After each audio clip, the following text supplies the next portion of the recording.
Selintas kata di kepala. Aku lagi flexing. Belum masih apa kata-kata di kepala? Flexing. Kan binaraga Sebelahnya dong, sebelahnya dong. Sebelahnya Satu lagi dong. Bisa. Ntar dulu ya, ribet nih kalau yang kiri. Wis. Kalau kamu sering melihat orang-orang di sosial media seolah-olah punya segalanya, namun berbanding terbalik dengan kenyataan, dan akhirnya sulit membedakan mana orang kaya betulan dan mana orang kaya bohongan. Saksikan konten Close the Door-nya Om Deddy Corbuzier.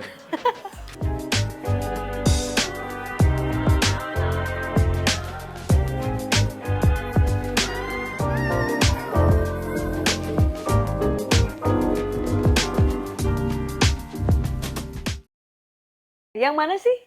Yang sama Om Renal Kasali, akrab sama Renal Kasali. Terus sama pebisnis-pebisnis beberapa juga dia kan ngobrol. Gitu. Karena sekarang kan lagi ngetren banget soal flexing. Dan seperti biasa di Lintas Makna ada Sheryl, ada Danang yang akan membahas dari lintas generasi dan lintas perspektif. Begitu. Ya. Kangen deh aku. Sama. Dan aku senang melihatmu dengan kacamata kuning ini keren. Terima kasih. So you. Aku matchingan sama backgroundnya Mas Dana. Iya benar. Your color. Makalah. Your color. Nah, flexing ini sebenarnya kalau aku Gimana? kalau aku tahunya flexing itu justru baru setahun kali ya. Baru tahun 2021 kali aku tahu istilah flexing gitu. Dari mana? Kalau flexing di sosial media baru tahu 2021 karena kan aku jarang buka sosmed, terus tiba-tiba muncul istilah ini. Kalau flexing binaraga udah dari dulu. Nah, sebenarnya flexing yang terjadi sekarang tuh menurut Sheryl tuh apa sih? Soalnya kan deket sama pamer kan. Oke, kalau misalkan aku tunjukin gitar baru gitu. Atau kayak nih kacamata baru gitu. Ini kayak I'm flexing something new gitu. Cuman kalau misalnya term flexing itu sendiri, aku pribadi selalu menggunakan itu sebagai kata bercandaan mungkin ke teman-teman aku atau teman-temanku ke aku, dan atau digunakan sebagai respect, form of respect. Oh, karena lu sudah mendapatkan sesuatu yang lu pengenin gitu. Betul, jadi kayak ditunjukin mungkin kan, atau enggak some sort of achievement. Mungkin kayak siapa yang baru lulus dari university mana, habis itu ditunjukin ke dalam social media. It's a sense of pride, right? Karena perjuangannya mungkin udah sepanjang itu, akhirnya ditunjukin di social media. Ya, flexing. Jadi flexing tuh nggak melulu pamer yang bikin sebel ya? Kayak there's like a very fine line in between that gitu loh. Ya, jadi dua mata koin lah ya, dua muka koin gitu ya. Ini menarik nih. Karena, mungkin kita bisa coba cari tahu lebih dalam lagi tuh flexing in general itu apa. Nah kalau sebelum kita bacain definisinya, menurut Mas Danang tadi apa? Pamer udah gitu. Okay. Pamer itu kan berarti kan ada yang pamer buat orang sama pamer buat diri sendiri kalau buat aku. Kayak misalnya aku ngasih tahu Sheryl, aku akhirnya berani ngeluarin single, terima kasih untuk kehadiranmu gitu. Itu kan flexing juga sebenarnya. Tapi aku memamerkan singleku ke orang yang dekat. Tapi ada orang yang pamer demi pengakuan gitu. Nah, kebanyakan kayaknya yang dilihat sama orang-orang di sosmed, flexing yang dilihat, yang dianggap flexing adalah yang untuk penghargaan dari orang lain itu gitu. Biar dibilang kaya, biar dibilang kaya orang kaya, biar dibilang baik, manis, ada ditabur kacang sedikit dan keju, martabak. Iya, sorry, habis manis tadi. Nah, tapi itu kan menurut kami berdua. Kalau menurut CXO Lab yang udah riset nih ya, selintas fakta bermakna akhirnya keluar, dan menurut Cambridge Dictionary, flexing menunjukkan sesuatu yang seseorang miliki atau raih, tetapi dengan cara yang dianggap oleh orang lain tidak menyenangkan. Berbeda dengan pamer, flexing ini memiliki tujuan dari aksi pamer mereka. Oh, jadi ada tujuannya. Bukan cuma sekedar pengakuan ya, tapi ada tujuan lain gitu ya. Flexing bermula dari F. Flexing bermula dari bahasa gaul masyarakat kulit hitam untuk menunjukkan keberanian atau show off gitu lah ya, pamer sejak tahun 90-an. Pandangan lain juga menyatakan bahwa flexing berarti orang yang palsu atau memalsukan atau memaksakan gaya agar diterima oleh pergaulan. Oh bener juga sih. Ya, jadi kayak there's two different sides kan. It's like either you're emang buat ceng-cengan atau emang kayak there's a form of respect. Iya, ada yang for fun. Iya. Ada yang emang tadi yang emang cukup validasi keren. orang ya. Iya. Menarik. Tapi mungkin emang kayak ada beberapa orang tuh yang milih gaya hidup yang mewah, abis itu nggak punya intention untuk sombong gitu, dan mereka gimana ya? Mereka tetap dihargai sama orang-orang sekitarnya gitu. Ya, karena mungkin dia emang udah begitu dari awal kita ketemu nggak sih? Kayak contohnya nih ada temanku, dia penyanyi rap lah gitu ya. Dia dari awal waktu aku ngerjain personal brandingnya dia, dari awal dia udah list brand baju lu, kesukaan lo apa? Emang langsung brand-brand mahal. Terus gue pengen tahu dong baju tidur lo apa? Baju tidur dia adalah baju pergiku. Jadi kayak ya udah, berarti dia emang dari kecil udah begitu gitu. Jadi kayak oh enggak nih anak, dan emang nggak pernah nunjukin kayak bling-bling gitu, enggak. Jadi emang apa ya namanya, ya biasa aja gitu. Ada orang-orang kaya yang ya emang kaya gitu, nggak perlu nunjukin dia kaya gitu. Iya. Don't have to try so hard. Nah, yang ngebedain orang-orang ini sama orang-orang yang pamer itu apa, Mas? Menurut Mas Danang. Perbedaannya ada di wawancara ya. Mungkin bisa dibedain dengan wawancara. Jangan dijudge loh. Bener gak? Betul. Orang kan kadang-kadang suka langsung ngejudge di komen. Wah, flexing. Ntar dulu, mendingan diajak ngobrol dulu. Kelihatan tau mana yang orang kaya baru, orang yang pura-pura kaya tuh kelihatan. I see. Iya gak sih? Betul. Iya gak sih? Betul. Nah, ini ada selitas kata bermakna poverty scream, wealth whispering. Kata Om Renald Kasali. Bener sih ini. Kayaknya gitu ya. How do you understand this quote? Iya, orang biasanya emang teriak. Jangan kali ya itu ya. Kayak jangan ya, oke.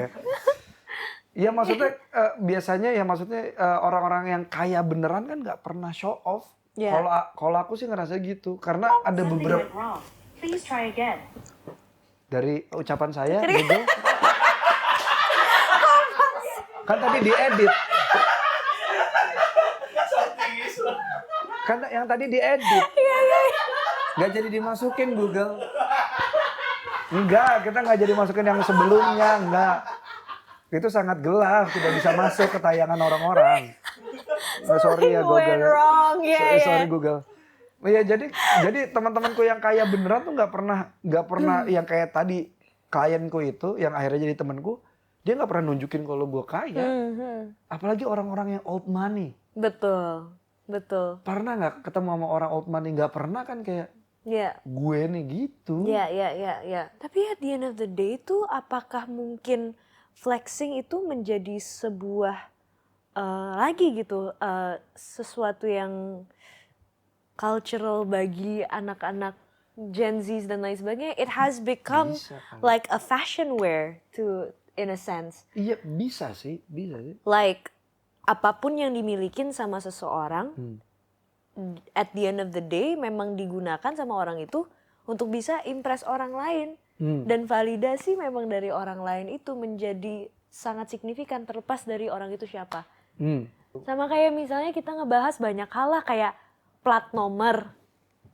Some people customize that gitu kan for a sense of they want people to know that when you see that car, that's mine gitu kan.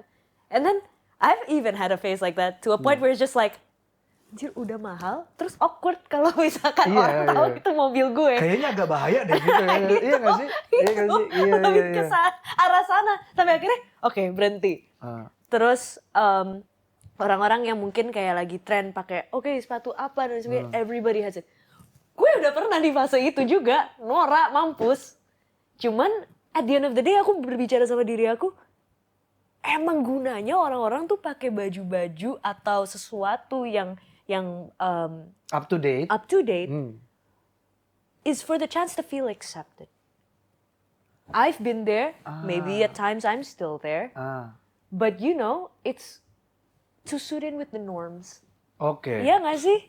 Kalau aku sejujurnya, kalau kamu perhatiin, aku tuh sekarang bahkan bikin hashtag baju cuan. Dimana aku akan foto mirror selfie, aku seorang Dimas Danang mirror selfie baru dilakukan 2022 ini karena tuntutan. Aku pribadi akhirnya aku foto aku pakai baju apa, sesimpel bahwa hey ada dandanan lain loh, gue pakai begini. Kalau mau diikutin silakan. Dan hai brand, saya pakai barang kamu, endorse dong gitu. Jadi karena aku pribadi untuk diterima di society kayaknya dari kecil aku emang nggak bakat sih di situ Sheryl. Jadi ternyata si flexing ini fungsinya banyak ya kayak yang tadi ya, ternyata ada yang ngikutin eranya, ada yang kayak aku for business purposes, ada kayak kamu yang coba buat blend in. Jadi Oh no, there's just business purposes. tuh kan, iya Iya, kan. Nah, kalau blending. jadi jangan langsung dikategorikan kalau pokoknya kalau ada orang dengan barang flexing gitu kali ya. Jangan Flexing generalisir gitu ya. nggak melulu menjadi hal yang mengarah ke negatifnya saja. Iya. Ya nggak sih? Kayak flexing yang kita jelaskan di sini, there's two sides of it. Some Yeah. people are actually trying to show something to the people around them Yeah. that is inspirational. Bisa. Is something that you can respect gitu loh. Iya. Tapi on the other side, ada yang emang flexing cuman buat dikejar sama orang pajak gitu loh. Dan dipuji sama Ibu Menteri Keuangan. Aduh, ini ada riset nih dari CXO Lab. Jadi CXO Lab telah melakukan riset Instagram story lintas makna. Dan dari polling yang sudah dibuat sama kami, 84% dari respondennya menjawab pernah melihat orang di sosial media seolah-olah punya segalanya, namun berbanding terbalik dengan realita kehidupannya. 84%. 84% Odin. Gila ya. Dan berikut tanggapan mereka mengenai apa yang membedakan orang yang benar-benar kaya dengan orang yang ingin dibilang kaya. Dari Sohibul Roba, kalau kaya mah nggak harus mengakui dirinya kaya, tapi diakui oleh orang lain bahwa dia kaya. Menarik.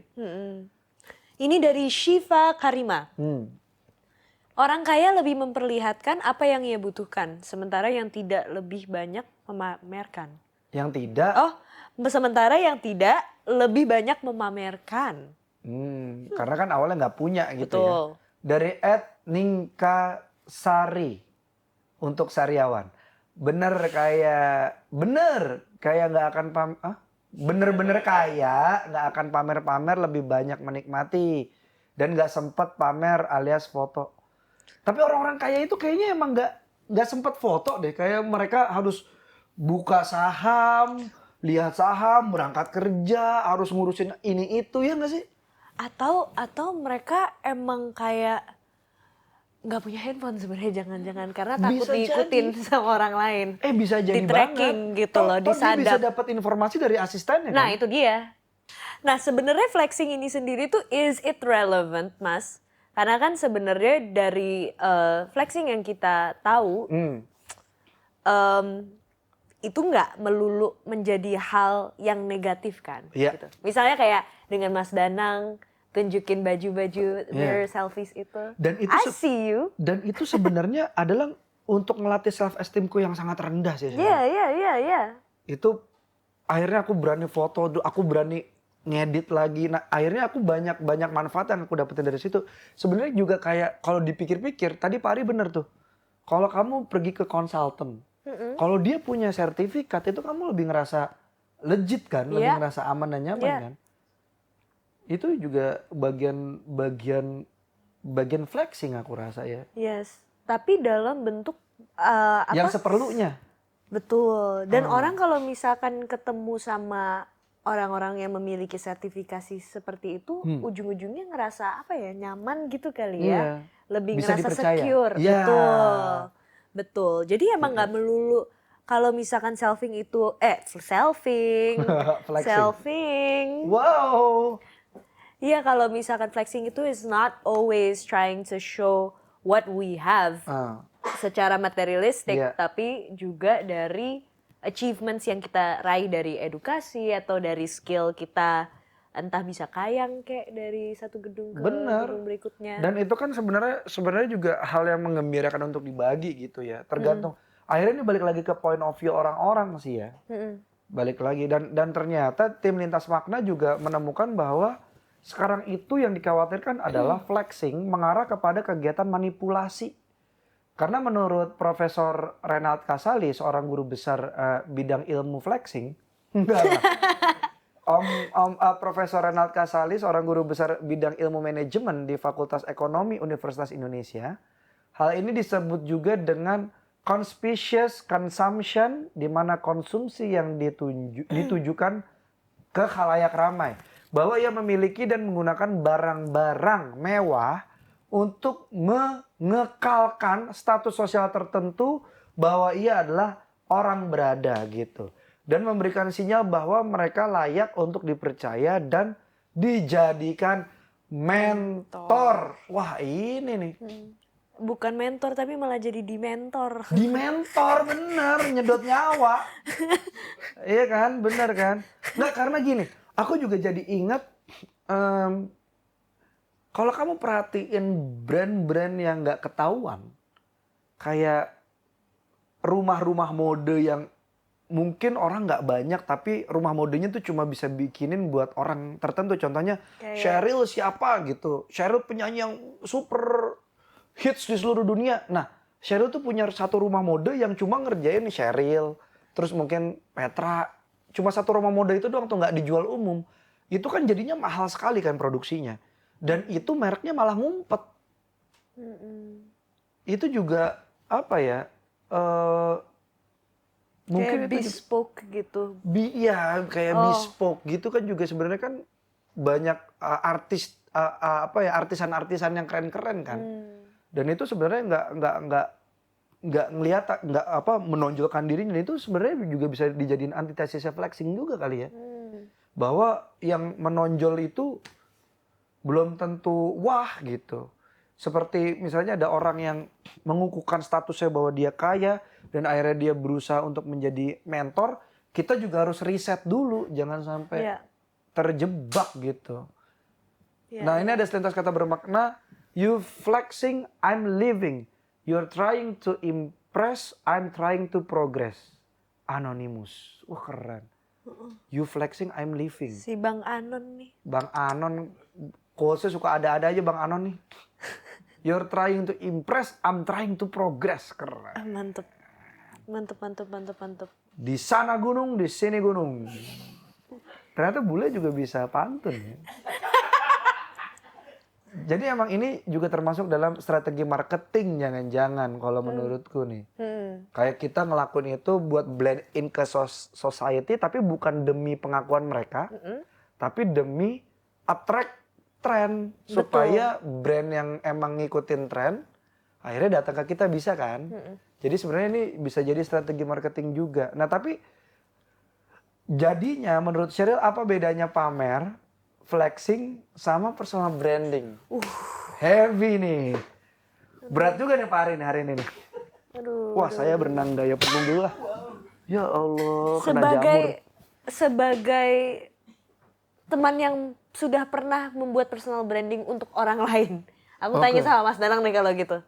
Wow. Oke, kalau What differentiates the three? Kalau personal branding menurutku dari dalam keluar.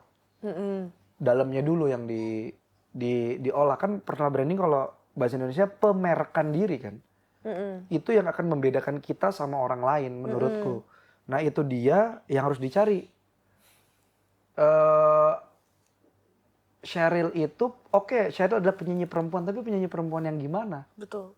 Jadi dari dalam keluar gitu. Kalau pamer ya dari emang tujuannya cuma keluar doang. Gitu. Jadi mendapatkan validasi dan lain-lain. Dan kayaknya kalau flexing menurut Cambridge tadi ya beda-beda tipis sama istilah pamer gitu. Tapi kalau yang tadi kita bahas ternyata flexing di sisi koin lainnya emang dibutuhkan untuk apa? Untuk narik beberapa hal. Iya. Gitu. Kalau menurutku bedanya itu sih. I see. Oke. Jadi flexing tuh tengah-tengahnya antara pamer dan personal branding kali ya gitu ya kalau menurutku. Oke, aku setuju.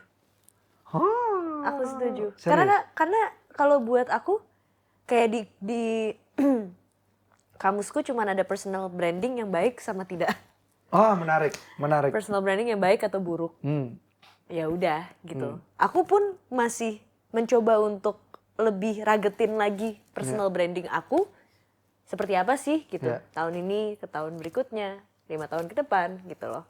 Dan itu mesti dilatih terus kan. Dan itu sebenarnya sangat dinamis. Kalau tadi kan pamer kan emang tujuannya cuma satu, nggak dinamis kan kayaknya kesannya. Iya. Ada pesan dari selintas kata bermakna. Kita hidup di dunia penuh dengan kemunafikan.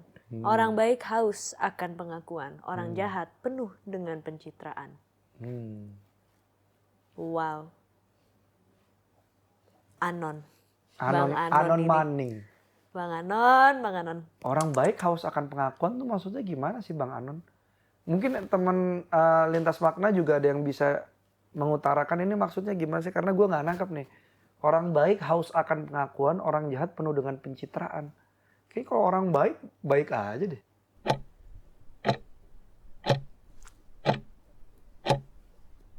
Anyway, kalau misalnya teman-teman lintas makna ada yang bisa mengutarakan maksud dari yang tadi, apakah betul orang baik haus akan pengakuan dan orang jahat itu penuh pencitraan? Kayaknya itu kayak orang yang ngomong si Bang Anon ini ya, Bang Anon 2.0 ini agak pesimistik sih menurut aku. Bisa sih.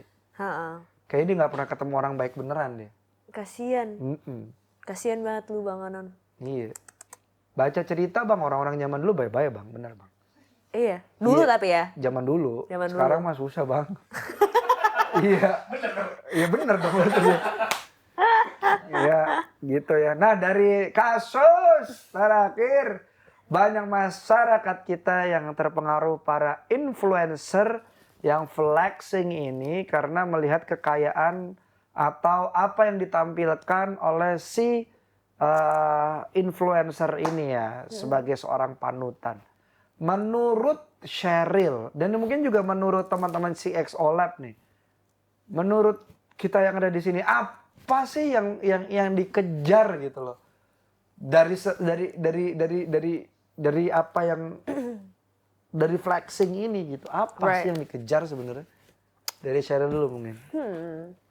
Ini sangat subjektif ya, jadi kalau misalnya ntar ada yang komen marah-marah di kolom komen, kami delete karena kami nggak peduli sama orang-orang seperti itu gitu. Kenapa gua ngegas ya? Terus kalau menurut aku ya, itu kembali lagi ke bagaimana kita pengen dianggap sama orang-orang sekitar kita. Validasi itu tadi. Itu balik lagi haus akan validasi. Bukan kalau misalkan tadi kan orang baik haus apa? Pengakuan gitu. Pengakuan apa ya? Validasi. Like kayak dibilang kayak gitu kan. Iya socially approved. Tapi kayak ini bisa aja tuh pengen kayak ya dibilang itu juga socially approved aja gitu. Jadi kalau misalnya orang-orang itu pengen tunjukin sesuatu yang mereka milikin, emang karena dari dianya tuh punya ekspektasi untuk orang-orang sekitarnya. Dipandangnya seperti apa. Ada niat ya? Ada niat. Ada niat. Dan kadang itu bisa buruk, bisa baik. Iya. Itu aja sih. Lalu kalau misalkan ngelihat ada orang yang punya drive atau keinginan untuk menunjukkan siapa mereka dengan caranya mereka, ya selama itu tidak secara hari-hari mengganggu aku, ya I don't care. Benar. Jadi ada batasannya di situ, di sudut pandang lagi ya. Betul. Menurut Pak Ari deh, Pak Ari sebagai komandannya nih. Kayaknya gue mau nanya sih teman-teman, banyak dari masyarakat Indonesia ini kan akhirnya kena ditipu lah oleh flexing para influencer ini. Gitu. Apa karena mereka itu nggak mau berproses ya? Dia ngelihat, oh ini influencer yang gue ikutin, yang jadi panutan gue ini cepet banget kayaknya. Akhirnya apa yang dia tawarin itu diambil sama masyarakat Indonesia. Apa memang sekarang ini kebahagiaan itu tarafnya uang ya teman-teman? Sehingga banyak dari orang tuh lupa berproses sampai akhirnya di-flexingin yang menipu ini gampang kena akhirnya. Kalau lu ngomong gini, gue ngerasa flexing seperti ilmu dukun digital jadinya. Iya gak? Penggandaan uang, ngepet, pesugihan, tapi versi manusianya gitu. Jatuhnya, kalau kebahagiaan itu uang, kalau gue rasa sih gimana cara kita ngabisin uang sih yang nentuin kebahagiaan kalau gue ya. Ya nggak sih, Shay? Karena at the end of the day, yeah, money makes me happy. You? Iya, of course. Of course gitu. Nah maksudnya, kalau dibilang apakah sekarang kekayaan aja gitu, ya mungkin ada. Kalau gue ngeliatnya justru nih Pak Ari ya, jangan-jangan emang kondisi kita sesusah itu. Begitu ada yang nawarin sesuatu yang mudah, cepat, dan terbukti secara visual, ya ambil. Yeah. Ada kok buktinya. Yeah. Ada kok buktinya, katanya. Yang penting ada bukti. Yeah. Karena nggak semua orang mau riset. Betul. Dan kayak orang tuh pasti mudah untuk tergiur sama sebuah journey yang relatable. Dan orang-orang ini memiliki itu. Jadi sebenarnya kalau misalkan mau dibalikin lagi, apakah mereka itu flexing mengganggu atau personal branding mereka emang bagus banget? Iya, benar. Karena kalau jadi yang diomongin sama Pak Ari tadi, sebenarnya gue tuh selalu jatuh cinta sama apa yang dilakukan sama timnya Syahrini. Itu keren banget loh. Princess, jadi princess beneran gitu. Dan itu personal brandingnya bagus banget. Kalau lu mau bilang flexing, Syahrini kurang flexing apa? Tapi kan kita menerima itu dengan sangat nyaman kan. Banyak orang yang suka gitu sama apa yang dilakukan sama timnya Mbak Syahrini, sehingga personal brandingnya juga jadinya dilihatnya enak dan menjadi kenyataan gitu. Gitu sih. Iya. Itu menarik sih. Kemarin pas kita riset kita nemuin ini, ada tweetnya Renata. Dia bilang begini nih, iklan-iklan zaman sekarang. Wah, saya berubah nih. Iklan-iklan zaman sekarang. Titik 2. Oh iya. BB turun 30 kilo 1 minggu tanpa diet dan olahraga. Pendapatan miliaran dan auto kaya raya tanpa usaha. Pada buru-buru banget ya orang-orang pada sibuk ngapain sih? Nah, menurut gue ini relate sih. Pertanyaan ini sederhana dan relate sama kita gitu. Balik lagi nih soal yang tadi. Kenapa statement dari kami di CXOLED itu bilang kalau zaman-zaman sekarang itu orang-orang pada pengen yang instan seperti yang teman-teman bilang gitu. Karena seolah-olah journey yang ditampilkan di sosial media itu membuat seseorang jadi kredibel dan dapat proof dari sosial tanpa harus membuat orang itu melewati proses. Tapi kalau misalnya dilihat dari era sekarang kurang cepat apa? Mungkin jangan-jangan orang-orang yang iya gitu ya. Itu sebenarnya nggak bodoh, tapi memang terbiasa cepat aja. Itu juga bisa jadi ini loh, bisa jadi coba pemikiran bahwa seberapa cepat kita hidup sekarang, cepet banget lagi. Atau orang-orang emang bukan mereka tidak menghargai prosesnya, cuman mereka belum paham apa itu proses, karena sekalinya mereka jatuh langsung nyerah.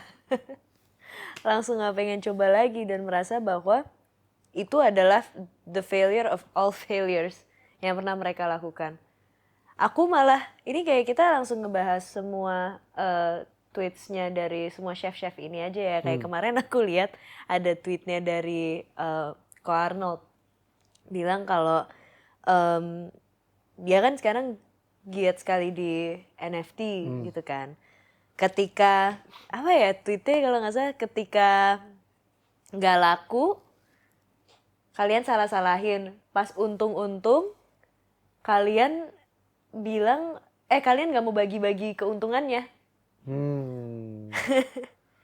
Cuman kan itu yang proses yang dijalanin gak mempertanyakan atau questioning Ko Arnold ya, tanpa maksud apapun.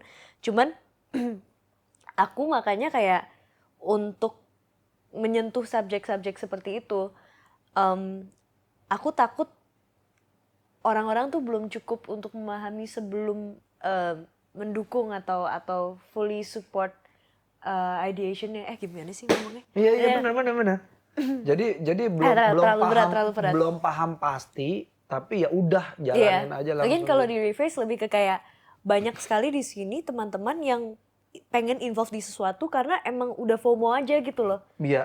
Tapi ya itu kurang ikro gitu. Iya benar. Nah dan itu dimanfaatin sama orang-orang yang niatnya jahat gitu. Betul. Karena mereka ngeliat celah itu kan sekarang. Betul. Kan gitu. Kayak nggak, ya budaya yang kurang membaca, habis itu kurang berdiskusi, ya itu akan menghambat kita untuk bisa mengetahui lebih. Iya sih. Gitu. Ya, itu dah pokoknya ya. Ribet nih. Conclusion by CX OLED aja.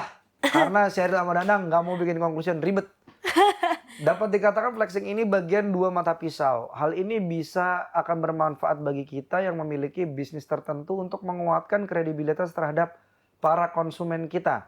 Namun flexing juga dapat menjadi sarana untuk memanipulasi orang lain dan mengambil untung untuk dirinya sendiri.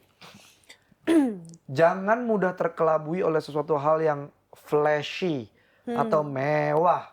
Karena teman-teman, kegelapan total sama keterangan total sama-sama membutakan. Betul. Kita sama-sama nggak bisa ngeliat di kondisi itu. Jadi coba carilah gitu yang enak buat mata kita tuh yang mana gitu.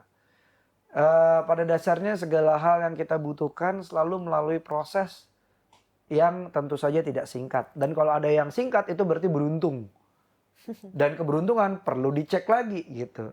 Dan yang kita butuhkan bukanlah sebuah kekayaan semata ataupun hal-hal mewah yang dipergunakan untuk mengelilingi kita.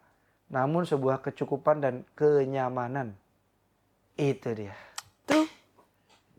Wah, kalau ngomongin kecukupan dan kenyamanan panjang lagi tuh. Betul. Panjang lagi. Itu bisa jadi episode selanjutnya. Episode selanjutnya aja dah gitu. Jadi silakan sharing pendapat lo atau pengalaman lo tentang flexing ini melalui Instagram Lintas Makna. Dan apakah menurut kamu setelah menyimak episode yang ini, kamu pernah terjebak dengan seseorang yang menerapkan hal ini? Atau jangan-jangan kalian memang orang yang suka menerapkan ini? Atau tidak sadar. Mungkin kalian melakukan flexing untuk hal yang baik. Bisa. Jadi jangan lupa untuk share topik apa lagi yang kamu pengen kita bahas di episode berikutnya. Dan saksikan terus Lintas Makna setiap hari Selasa. Saksikan terus Lintas Makna setiap hari Selasa jam 6 sore di platform kami cxomedia.id. Dan Lintas Makna juga dapat kamu dengarkan versi audionya lebih panjang sedikit di Spotify dan Apple Podcast. Di versi tidak disensornya silakan datang ke kantor editor di CXO. Atau tapi nonton aja kita lagi syuting di sini. Waduh. Iya. Kami juga butuh yel-yel ya di sini. Iya. Tapi kita studionya pindah-pindah jadi hoki-hokian. Iya. Follow juga sosial media Lintas Makna di @lintasmakna untuk Instagram dan TikTok. Dan Twitter kami di lintasmakna_CXO. Alright. Sampai Zumba. Thank you. Bye. Terima kasih.